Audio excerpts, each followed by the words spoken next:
My name is Dr. Felicia of Social Conscience.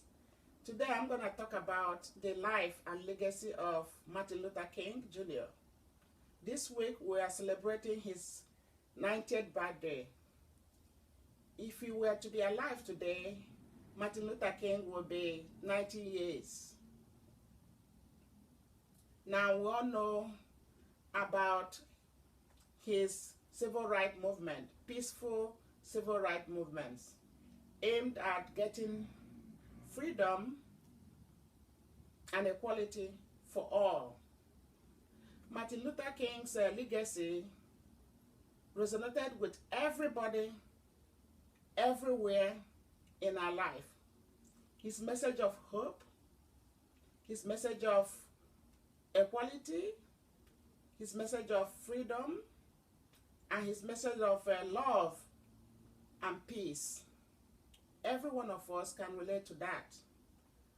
And that message is still continued today. That is why we're celebrating his legacy every year.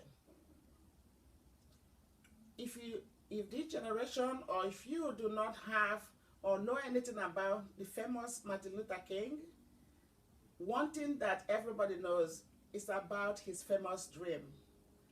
I have a dream. He has a dream where the color of his children will not be used to judge them.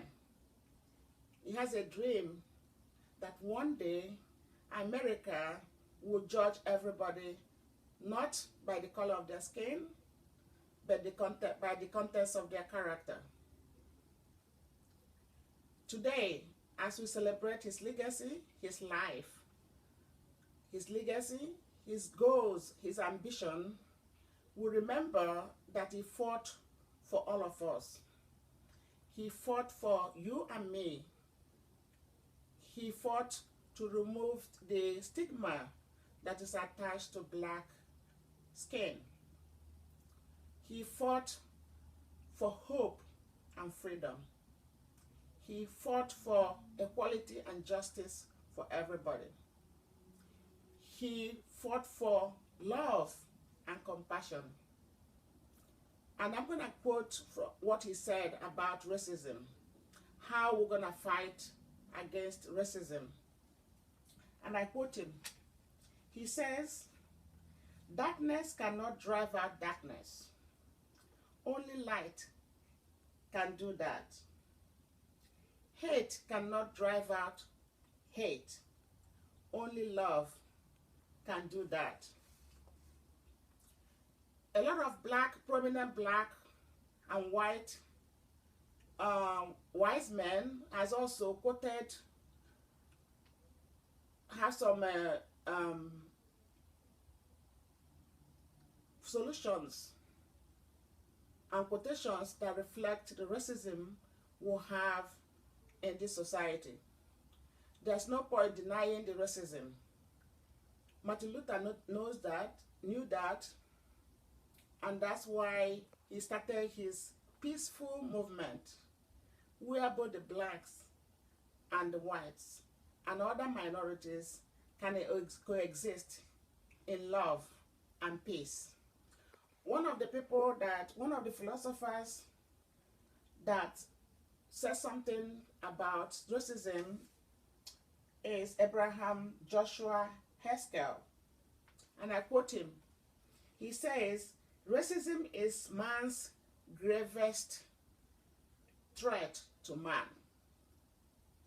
The maximum of hatred for a minimum of reason. People hate each other for nothing. Maximum of hatred for minimum of reason. For practically nothing. People hate people because of the accent, because of the way they speak, because of where they come from, because of the color of their skin. So that is a gravest threat to manhood." Echoing the words of Martin Luther King is the African diplomat from Ghana.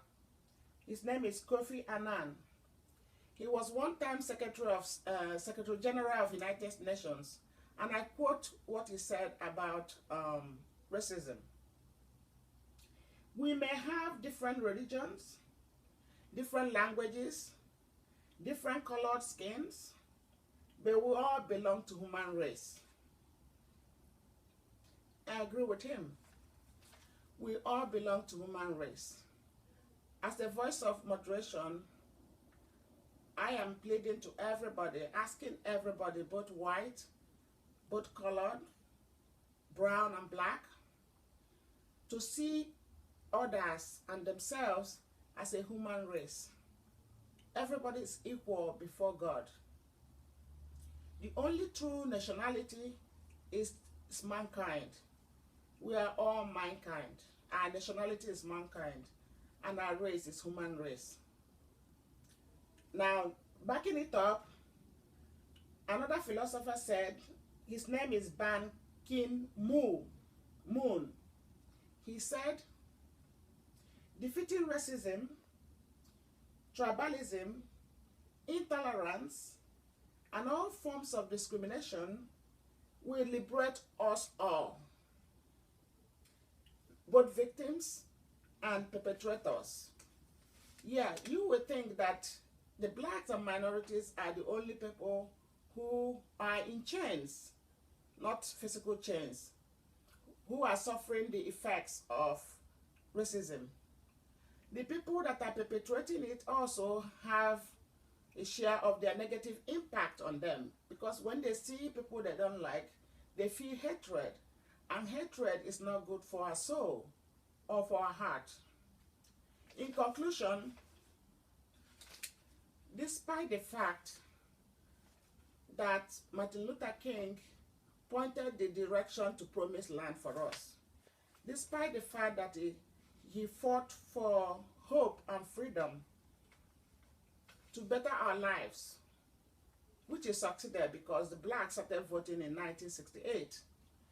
Despite the fact that he has this message of hope and compassion for one another, we as a nation still have a long way to go towards helping or defeating racism. We still have a lot of work to do.